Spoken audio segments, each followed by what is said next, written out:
ini saya buat untuk memenuhi tugas PPL 4 P5 PPRA kelas K2 Mapel Al-Quran Hadis PPG dalam jabatan di UIN Raden Mas Said Surakarta. Terima kasih, silakan menonton.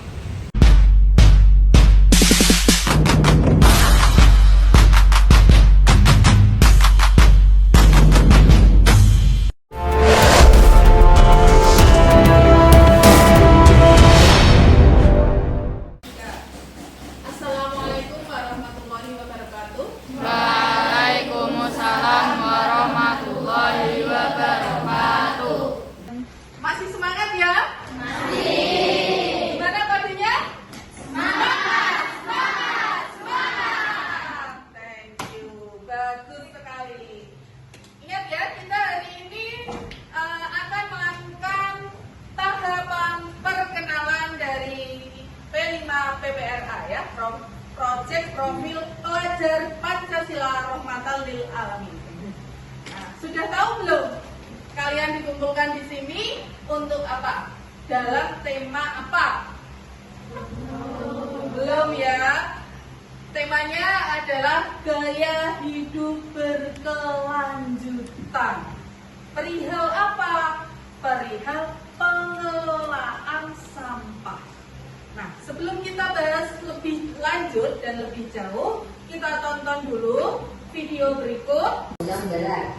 Pencemaran air juga disebabkan oleh sampah rumah tangga seperti sisa makanan, sayuran, atau plastik yang dibuang sembarangan.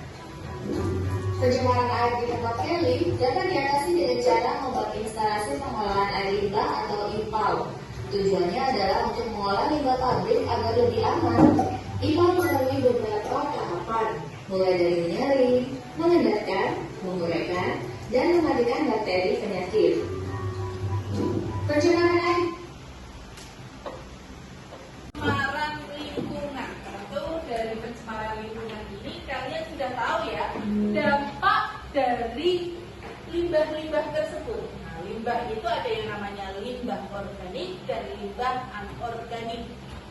Nah, limbah anorganik itu yang seperti apa? Limbah plastik, kaleng, dan sebagainya. Limbah organik itu limbah yang seperti apa? Limbah yang bisa diolah kembali dan bisa menjadi humus, ya.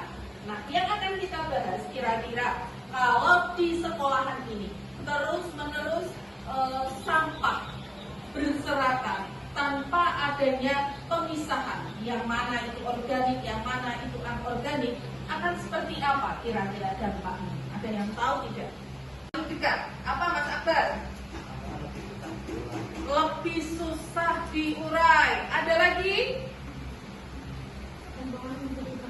Lingkungan menjadi kotor. Ada lagi?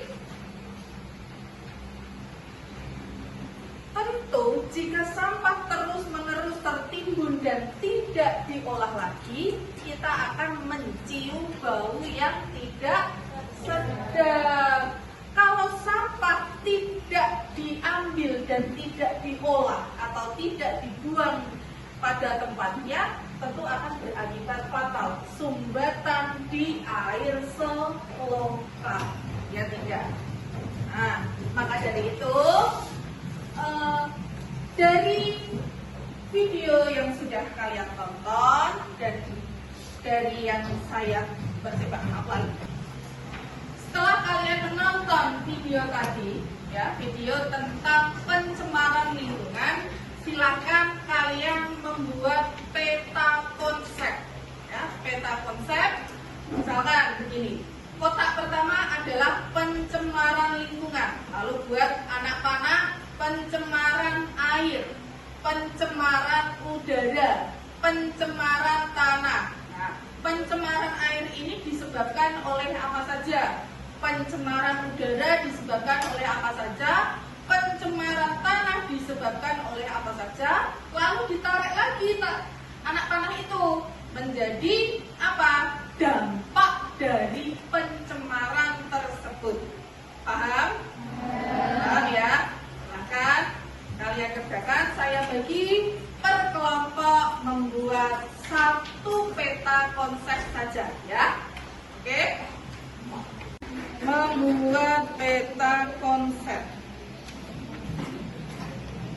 Mari kita presentasikan ya. Ini kelompok ketiga, 4, 5. Terima kasih. Sudah ada yang selesai ya?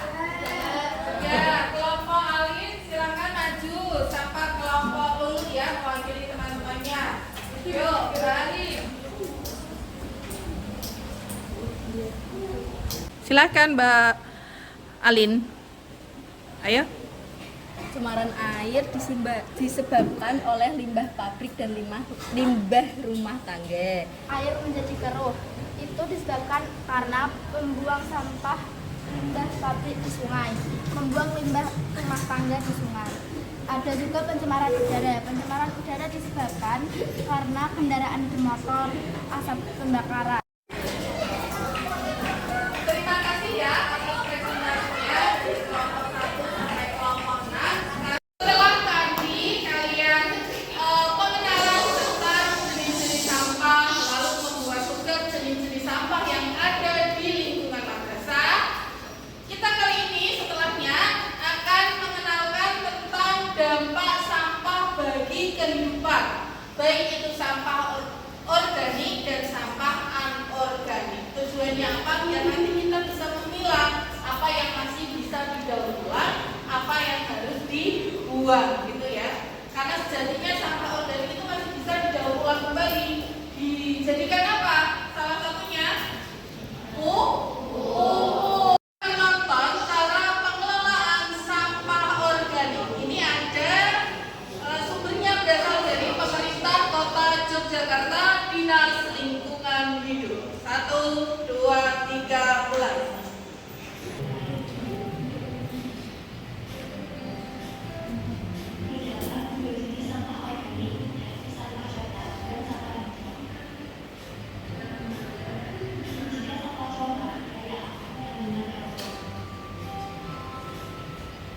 Pembuangan sampah yang tidak terkelola merupakan surga bagi banyak organisme, kecolongan, dan tikus penyebab penyakit.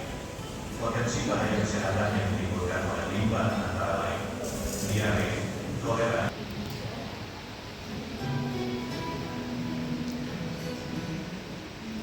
Sudah ya? Setelah kita melihat ini, maka kalian akan saya tunjukkan cara pengelolaan sampah organik. Ya, saya putarkan video cara pengelolaan sampah organik. Setelah kita mempelajari jenis-jenis sampah ini, yuk kita bagi kelompok kecil ya. Masing-masing 4 cewek, 2 cowok ya. 4 cewek, 2 cowok. Nanti kita akan membuat konsep ya, membuat konsep dari pertanyaan-pertanyaan yang saya sampaikan dan kalian tinggal menjawab. Yuk, silakan bagi kelompoknya. Mbak materi.